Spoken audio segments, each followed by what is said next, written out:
श्रीमद् भगवद गीता नवा अध्याय।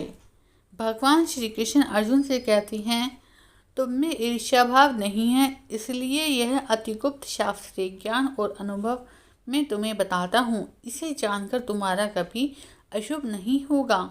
यह ज्ञान सब विद्याओं में श्रेष्ठ तथा गोपनीयों में प्रधान एवं परम पवित्र और उत्तम प्रत्यक्ष फल वाला और धर्म युक्त है। साधना करने का बड़ा सुगम और नष्ट नहीं होने वाला है। इस धर्म पर जो श्रद्धा नहीं रखते वे मुझे नहीं पाते और इस मृत्यु युक्त संसार में बार बार लौटते हैं। मैं अव्यक्त हूँ और मैंने ही सब जगत को प्रकट कर रखा है। सब प्राणी मुझ में ही स्थित हैं, किंतु मैं उनमें नहीं हूँ। मुझ में सब भूत भी नहीं हैं। जिस प्रकार सर्वत्र बहने वाली महान वायु समस्त आकाश में व्याप्त होती है, उसी प्रकार संसार भूत मुझ में है, ऐसा समझो। हे कौन्तेय, सभी जीव कल्प के अंत में मेरी आकृति में आ मिलते हैं और कल्प के आरंभ में उनको मैं फिर उत्पन्न करता हूँ। मेरे ये कर्म मुझे नहीं बांधते, क्योंकि मैं उदासीन की तरह इसमें आसक्त नहीं हूँ, वरन मैं उनमें स्थित हूँ। मैं अध्यक्ष होकर प्रकृति द्वारा चराचर जगत को उत्पन्न करता हूँ। हे अर्जुन, इसी प्रकार यह जगत बनता है और बिगड़ता रहता है। मूर्ख लोग मेरे स्वरूप को नहीं जानते कि मैं ही समस्त चराचर जगत का स्वामी हूँ। वे मुझको मनुष्य जानकर मेरी अवहेलना करते हैं।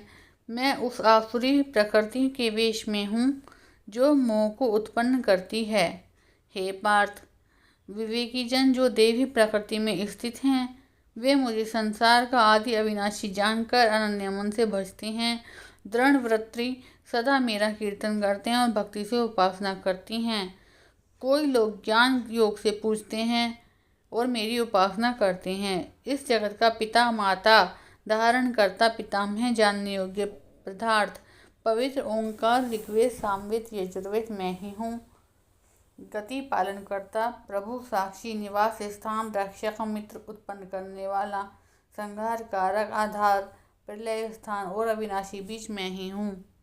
मैं सूर्य रूप में तपता हूँ, मैं वर्षा रोकता हूँ और मैं ही वर्षा करता हूँ। हे अर्जुन, मैं ही अमृत और मृत्यु भी हूँ तथा सत और असत भी हूँ। तीनों वेदों का ज्ञाता, सोम पीने वाले, पाप रहित यश द्वारा मेरी पूजा करके स्वर्ग जाते हैं और इंद्र के पुण्य लोक में पहुंचकर स्वर्ग में देवताओं के योग्य दिव्य सुख भोगते हैं। वे उस विशाल स्वर्गलोक में सुख भोगकर पुण्य के क्षीण होने पर मृत्युलोक में आते हैं। इस प्रकार तीनों वेदों के यश आदि धर्मों का पालन करने वाले, भोग की इच्छा करने वाले का आगमन होता रहता है। हे कौन्तेय, जो दूसरे देवताओं के भक्त हैं और श्रद्धा से उन्हें पूजते हैं, वे भी मेरा ही पूजन करते हैं, परंतु उनका पूजन विधि पूर्वक नहीं है। तब यज्ञों का भोक्ता और स्वामी मैं ही हूँ। जो मेरे इस तत्व को नहीं जानते वे आवागमन से नहीं छूटते। देवताओं के पुजारी लोक को, पितरों के पूजक पितरलोक को, यक्षादियों के पुजारी यक्षलोक को, और जो मेरा पूजन करने वाले हैं मुझे पाते हैं।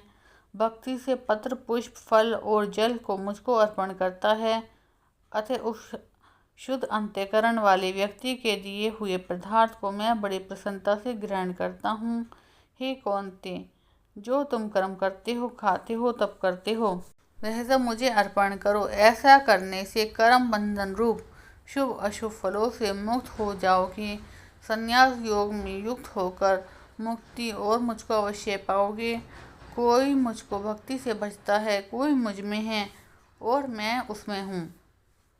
यदि कोई दुराचारी भी अनन्य भाव से मेरा भजन करे तो उसको मैं साधु ही मानता हूँ, क्योंकि उसने उत्तम मार्ग ग्रहण किया है। वह शीघ्र ही धर्मात्मा हो जाता है और चिरस्थायी शांति को पाता है। हे पार्थ, मेरा आश्रय पाकर स्त्रियाँ, वैश्य, शुद्ध और नीच कुल में उत्पन्न लोग भी उत्तम गति को पाते हैं। फिर जो पुण्यवान भक्त, राजर्षि और ब्राह्मण हैं, उनकी तो बात ही क्या। अतः इस नाशवान और दुख भरे संसार में जन्म पाकर मेरा ही भजन करो। मेरी पूजा और मुझे नमस्कार कर मुझ में ही लौ लगाए रहकर मुझ में ही लय हो जाओगे। इति श्री भगवद गीता महापुराण नवा अध्याय संपूर्ण।